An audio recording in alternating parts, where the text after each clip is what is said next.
মানব সৃষ্টির উদ্দেশ্যই হলো আল্লাহর ইবাদত। তিনি ছাড়া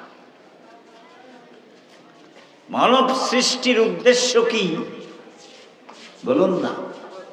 ইবাদত। বলুন কি? ইবাদত। পৃথিবীতে যত মখলুক আছে সমস্ত মখলুক আল্লাহর ইবাদত করে।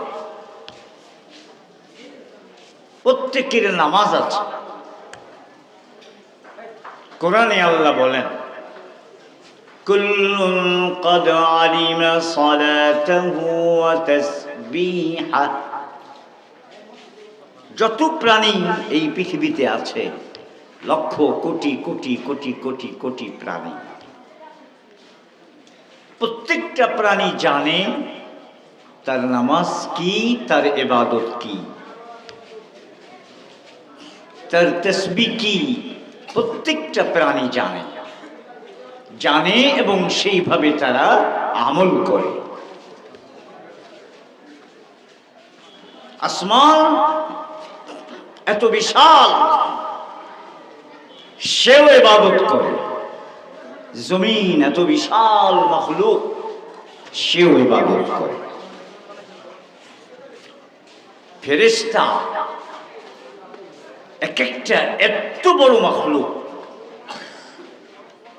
জিবরিল আলাইহিস সালাম কত বড়! তার জমিনে যদি পায়ের টাকনু থাকে, পায়ের পাতা,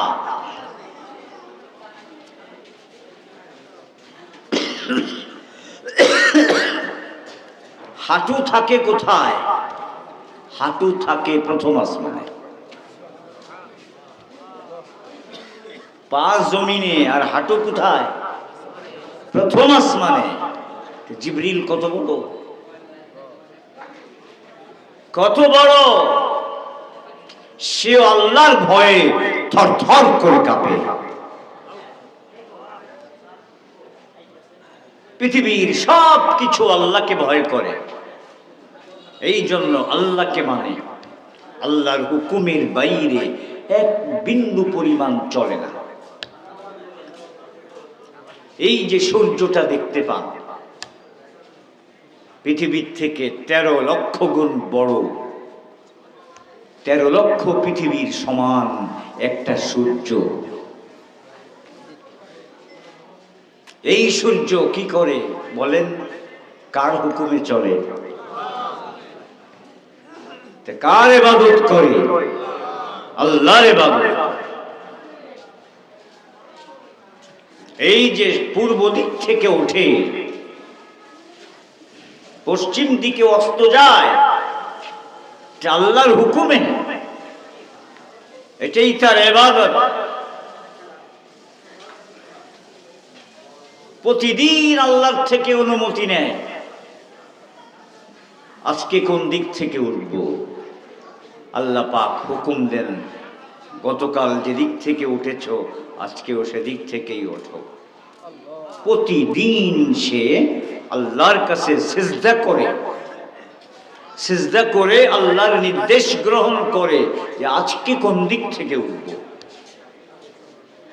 প্রতিদিন আল্লাহকে সিজদা করে আল্লাহর নির্দেশ লাভ করে, সেই নির্দেশ অনুযায়ী পূর্ব দিক থেকে ওঠে।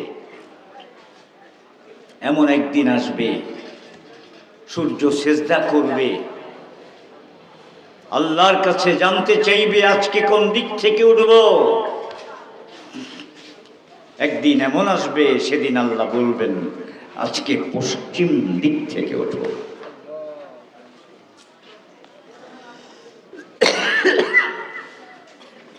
তাহলে এত বড় সূর্য নিজের ইচ্ছা মতো চলে না, আল্লাহর নির্দেশে।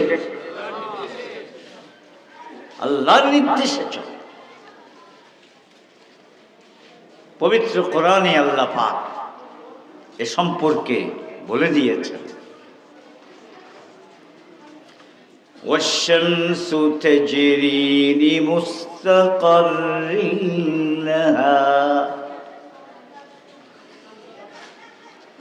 সূর্য নিজের ইচ্ছায় চলে না, তার নির্ধারিত চলার জায়গা আছে, পথ আছে, সেই পথে চলে।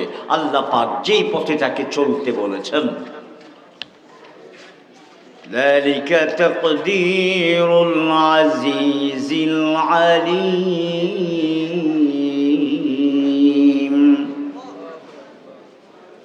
মহাপরাক্রমশালী আল্লাহ তাআলার এক কুদরতি ব্যবস্থাপনা। তিনি এটা নির্ধারণ করে দিয়েছেন, এর বাইরে এক চুল পরিমাণ যাওয়ার ক্ষমতা সূর্যের নেই।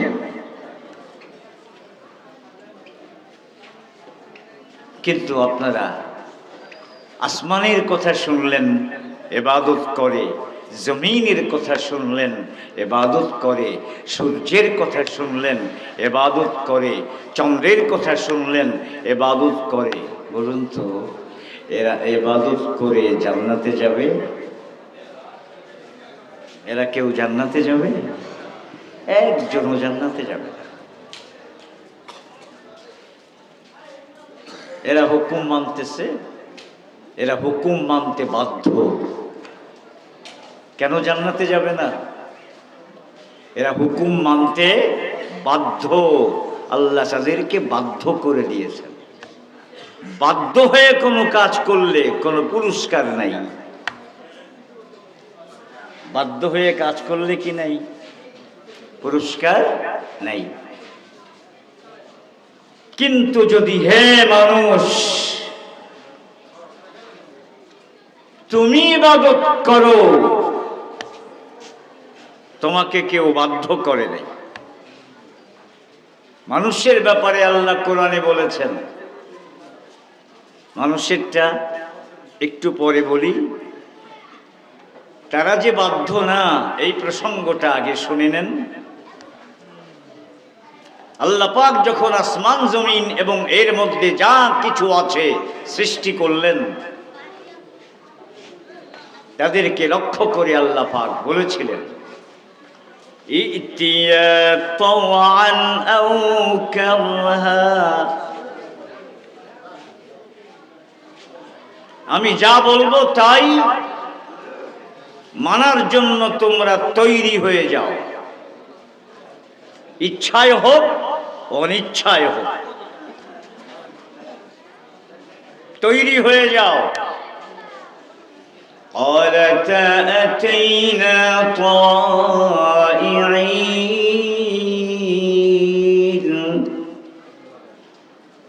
তারা বলল আমরা স্বেচ্ছায় রাজি হয়ে গেলাম। হে আল্লাহ, তাদের রাজি না হয়ে উপায় নেই। আল্লাহ তাদেরকে এই কাজের জন্যই সৃষ্টি করেছেন।